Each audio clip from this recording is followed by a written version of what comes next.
नमस्कार दोस्तों, मैं एक सर्व चंद्रशेखर उगले आपका अपने share share market YouTube channel पे स्वागत करता हूं। हम देखेंगे निफ्टी और बैंक निफ्टी का एनालिसिस।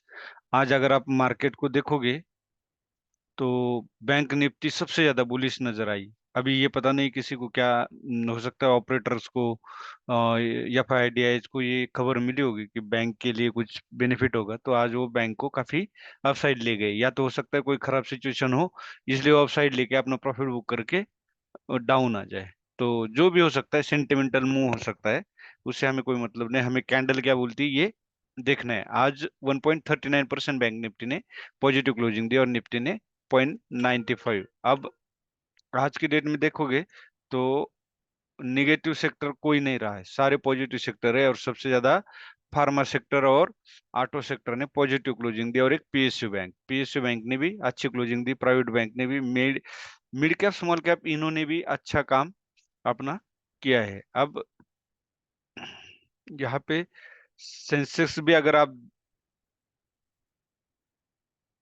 देखोगे तो उसने भी 0.86% पॉजिटिव क्लोजिंग दी। और फिर निफ्टी ने 1.05, मतलब फिर निफ्टी और निफ्टी ये दोनों एक दूसरे से कोरिलेटेड सेक्टर है, तो इन्होंने अच्छा खासा पॉजिटिव क्लोजिंग दी। अभी निफ्टी में अगर देखोगे तो मैंने कल भी बोला था कि कंसोलिडेशन फेज ही चल रहा है। और कल तो वैसे भी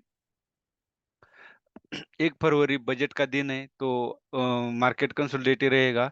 तो कल के लिए अगर ट्रेड करना है तो मैं यही सलाह दूंगा, या तो वोलेटिलिटी खूब रहेगी, आप मार्केट से दूर रहे, या तो बहुत कम क्वांटिटी में कॉल और put, near call near put buy करके आप उसमें जो भी प्रॉफिट मिलेगा उससे बाहर आ जाए। क्योंकि मार्केट तो मूवमेंट करेगा, खूब करेगा, लेकिन वो किस साइड करेगा कोई कुछ नहीं बता पाएगा। क्योंकि चलते मार्केट में जो उसका हम अंदाज नहीं लगा पाएंगे कि जो सरकार अनाउंस कर रहा है वो आज बिजनेस के लिए अच्छा है कि खराब है।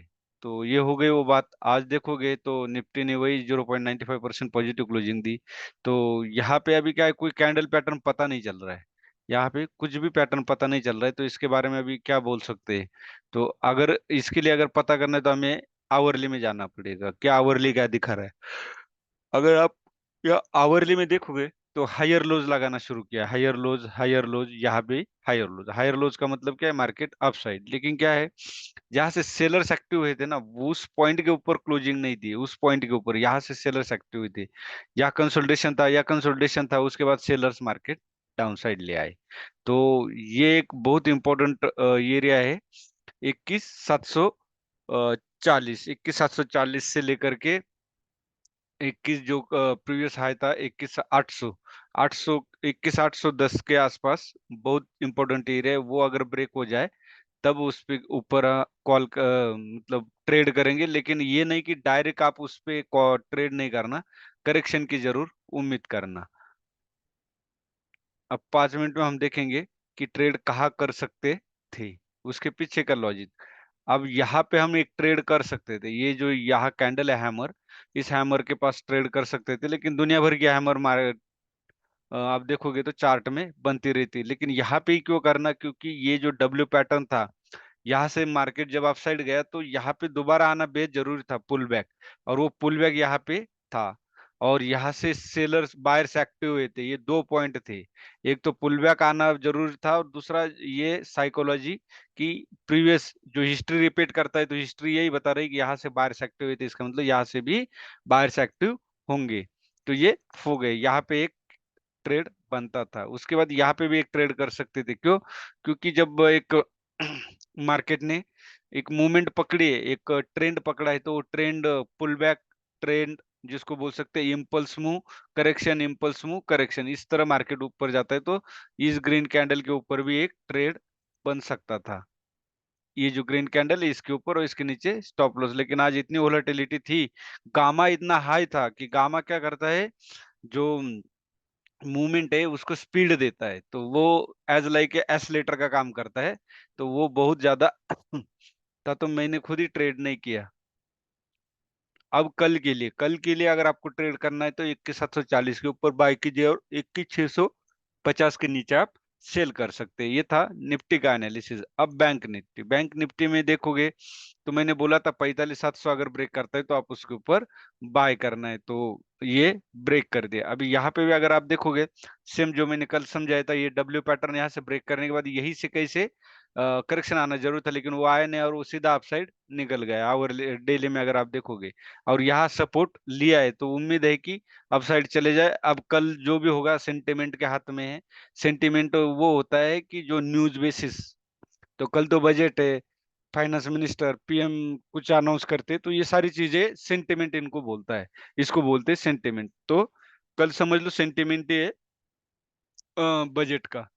तो यहाँ पे देख सकते हो कंसोलिडेशन के बाद मैंने बोला था तूफान से पहले की शांता था। जब 2 दिन का कंसोलिडेशन दिया तो आज इतना गामा आया था कि जिसने भी अगर कॉल लिया होगा ना, तो आधे घंटे में तो समझ लो एक एक लॉट ही आपको कम से कम 300 400 गुना पैसे कमा देता। अब 5 मिनट में हम देखेंगे।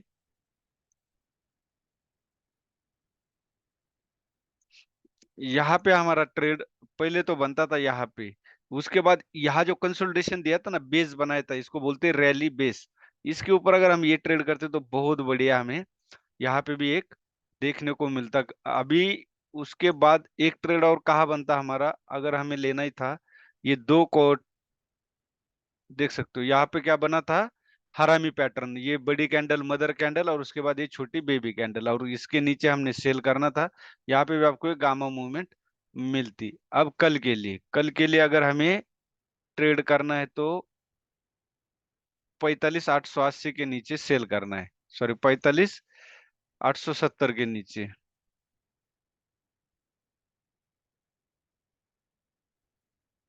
और बाय करना पड़े तो 46,180 के ऊपर ही बाय करना है, उसके इसके बीच में ट्रेड नहीं करना। और कल के लिए तो मैं यही कहूंगा, वोलेटिलिटी बहुत ज्यादा रहेगी, आप सहन नहीं कर पाओगे।